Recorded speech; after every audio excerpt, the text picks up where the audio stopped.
Just yesterday, this video that you just finished watching, went viral, and a lot of people have been talking about it. This group of confraternity people, they were mocking Tinubu, singing and chatting.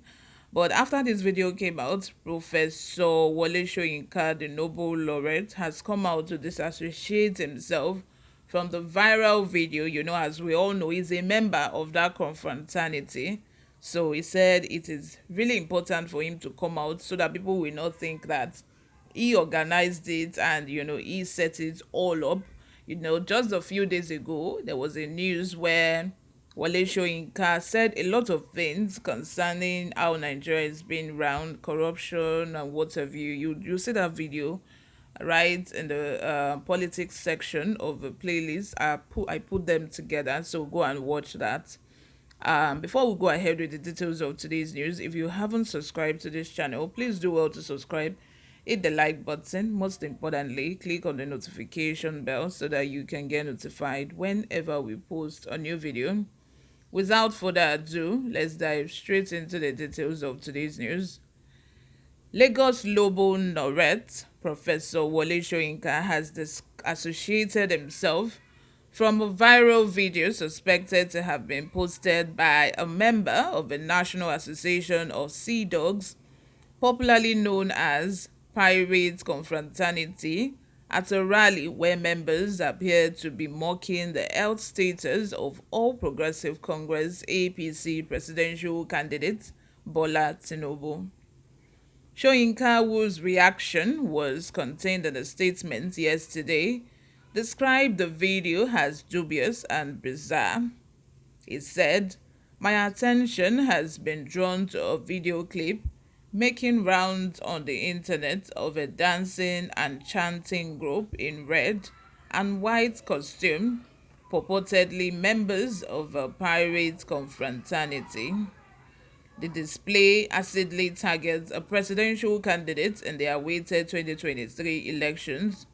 Since the whole world knows of my connection with that fraternity, it is essential that I state in clear, unambiguous terms that I am not involved in that public performance nor in any way associated with the sentiment expressed in the songs.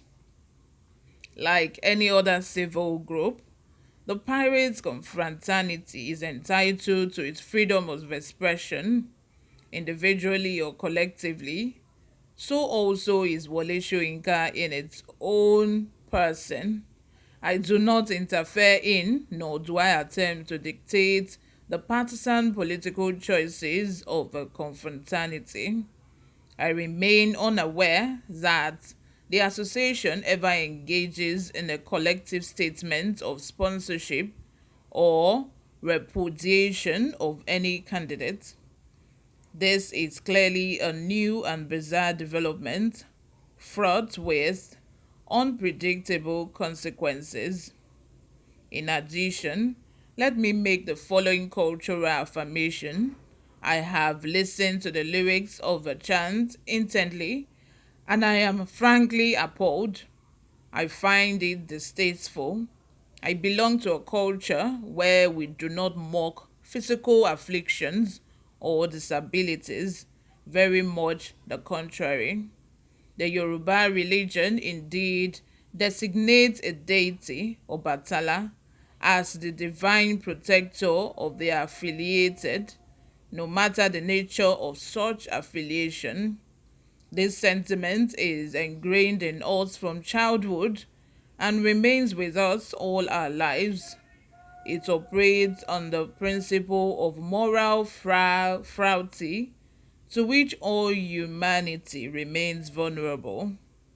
One of my favorite authors, about whom by a coincidence I had cause to write quite recently, was C.L.R. James, author of The Black Jacobins, Beyond a Boundary, etc. I called him my ideology uncle.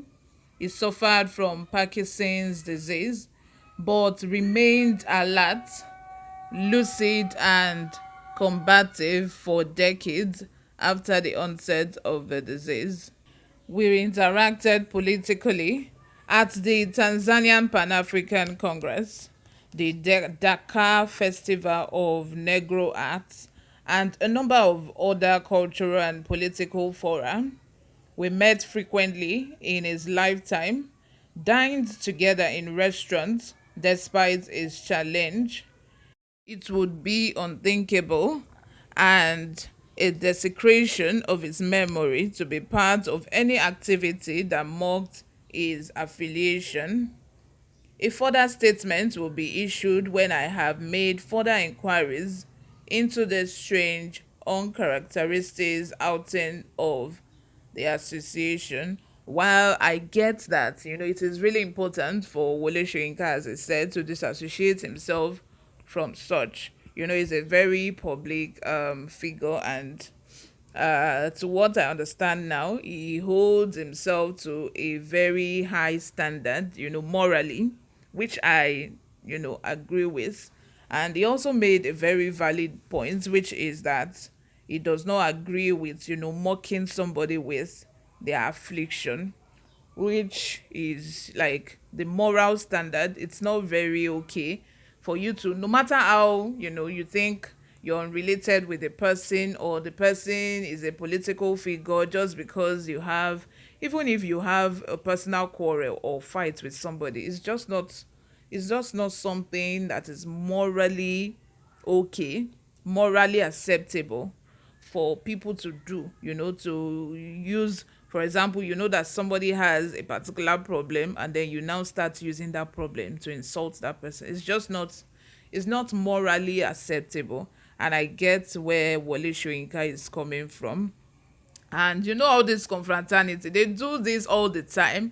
Back then, when I was in school, when I was in uni, the confraternity people, we call them Egbelemu, they will come gather themselves.